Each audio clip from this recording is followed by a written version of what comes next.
This is Domaraju Gukesh, and not only is he now the youngest ever undisputed world champion, but also the youngest ever player to defeat Marionette Candlestick in a serious tournament game. We're rewinding to 2022. This is the October prelims of the AimChess Rapid, an online event. Gukesh had a stormer and he did something special in this game. 29 moves and what a finish. So going e4 was Gukesh with white. Magnus plays e6 here. We get d4, d5, standard opening moves of the French. Magnus, of course, had already whispered on guard. Many top pros do when they play the Le Francais. Now we get knight c3 and knight f6 goes for this classical French variation. e5's now played, I believe called the advance, kicking back this knight here, and during the World Chess Championship we saw Gukesh drop back with this very strange move,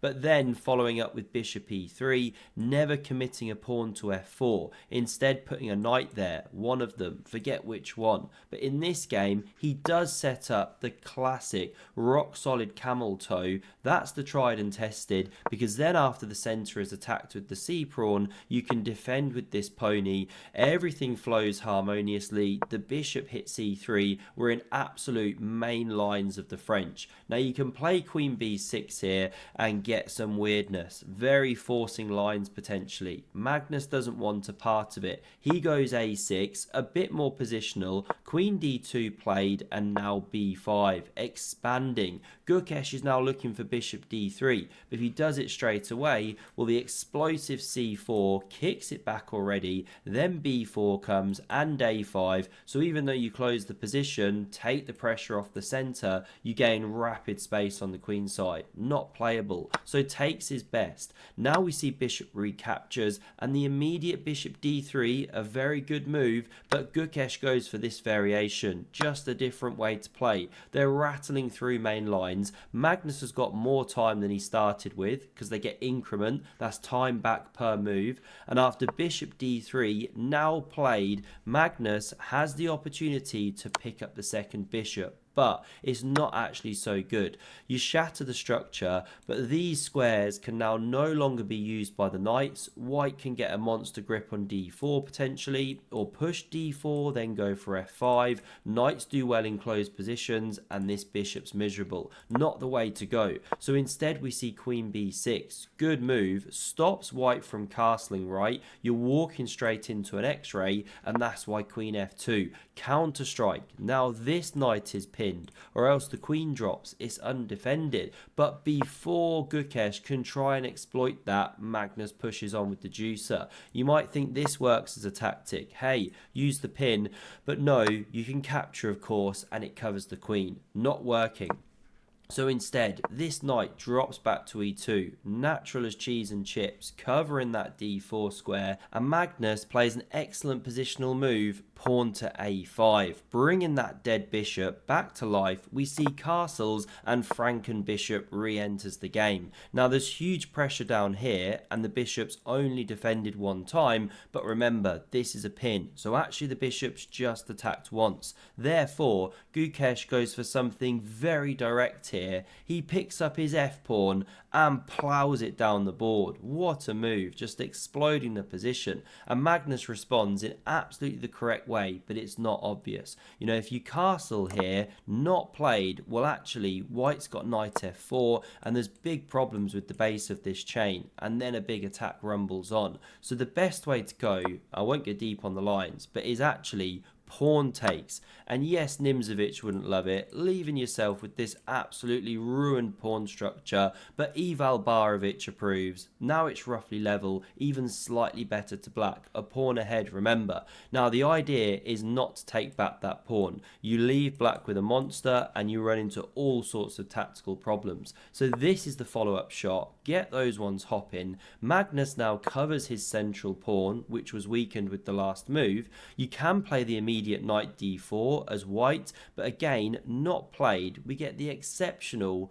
pawn to e6, just taking the fight here to Magnus Carlsen. And again, not possible to capture that pawn with the knight, or the queen drops. not possible to capture with the queen, or the knight drops. These are the tactical challenges. And if pawn takes, then the knight can take, because again, you can't recapture with either piece due to these tactical problems. These are the lines that are running beneath the surface, and that's why Magnus plays the ugly pawn to f6. Lord Hand's fine gold does not approve, but he does keep things closed. The king now not getting shredded down the e-file, and the order of the day here, according to Fishstock, is bring one of the rooks to the d-file, target this weakened pawn. But rook a to c1 played, and it's also a fascinating idea, because after Magnus now castles, good move here, bringing the second rook into the game, we see the point after c3 is played, trying to rip open the file. And again, although the bishop is hanging here, there's tactical problems which make this work. And it's why Magnus now doesn't touch anything here, but plays the excellent queen to d6, unpinning, hitting the knight on f4, and now threatening to take this one off here. So this is why we see the bishops chopped on a6. The rook lifts into the game, and now best is the immediate knight d4, because you open the queen to defend this knight here. This one centralizes, defends the pawn, etc. And you don't open up this file here, the A file, which helps Magnus soon. Now this looks so natural because as I'm drawing, the rook and queen now converge on the knight, and you therefore have to somehow defend it. Plus you're dropping a pawn, or b5 is coming. However, there's a very concrete solution, and it's this one. An absolute beast is born in the center of the board, the Zwischenzug that forces the queen to move. Now you have to fight against the fact that the A file is open, and Magnus is a pawn to the good here. Let's not forget, Gukesh sacrificed one, and his second one is out on a limb. Things are getting crazy, because after knight d4, this rook now crashes through onto the 7th. Knight b5 hits the queen. It centralizes, an absolute black widow spider sprawling in every direction, but suddenly out of nowhere, Gukesh has this incredible counterplay, and it starts with this move. He puffs out his chest, and he's like, do you even rook lift, bro? As that one slides down to absolutely kebab Magnus on the 7th rank. And this evaluation over here is so deceptive. You know, it gives black as 2 pawns to the good, or 2/3 of a bishop, or 2/3 of a knight, or 2/5 of a rook. You get the idea.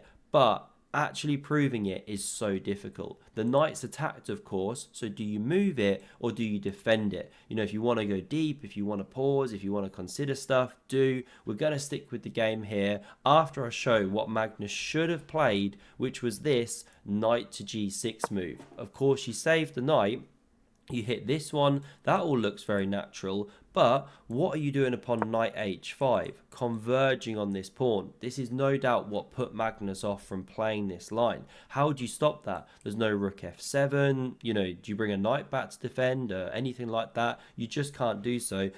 Excuse me, you can hear I'm not too well today here. Well, the way you actually defend is with this incredible pawn f4, and you open this attack on the queen, but also attack on the knight. And sure, you could take with check, but after king h8, no good. Your knight's attacked or has to move, and then the rook's hanging, and if you try queen h3 to defend here, then there's knight g5, hits the queen, saves itself, but now the pawn drops, g7 defended, c7 attacked, ninja lines, of course, the computer finds, incredible stuff. But it's how you fight against this knight h5 move after knight g6. Okay, not played though. Magnus goes wrong. He plays rook to e8, covering the knight, but there's this incredible counter shot which Gukesh finds.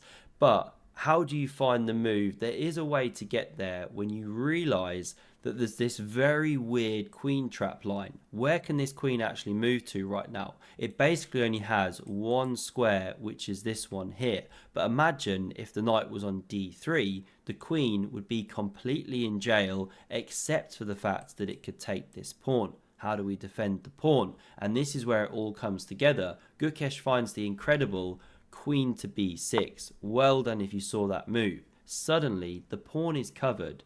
Knight d3 threatens to win the queen, which is completely stuck in jail. And here's the worst part. If you take here, of course, because the queen's not in jail, it does have this pawn it can capture. Then you look at mate ideas, maybe kick this one, then try and checkmate. Well, here's the second point. You take the knight here and black is dead, because after rook takes, you slide in with the check. The rook has to block, the king can't even escape anywhere, and this is actually a checkmate delivered on the board. These are the more subtle points which are just killing Magnus in this position. It's why he spends 7.5 minutes desperately scrambling for a move that just does not exist. He's toast in this position. Knights drop in or queens getting trapped. What do you even do here? So in the end, he opts for knight to g5, going for some desperate counterplay with a check and maybe some wackiness here. Who knows? Open this up. But now, of course, you just take. You can't take back because of the mate threats we just discussed. And if you do this one, which Magnus plays, going for the counterplay, well, then there's the excellent queen to c7. Threatening to crash through to the black king here, but also offering the queen trade. And if you go to this one, normally Magnus loves to get them off the board. Well, knight recaptures, let's say, and you're a full knight ahead. Plus, these pawns are incredibly weak. So is the king still. It's a really bad position. +5 for white. So after this queen exchange is offered, Magnus flicks in the check, but simply king h1, and he resigns the game after 29 moves. He's just got nothing. Hope you enjoyed this one. Have a look at the video on screen for an incredible game played by Gukesh. This World Championship just finished, and do smash subscribe to never miss any more epic cheats. Thanks a lot for watching, and see you soon. Cheers.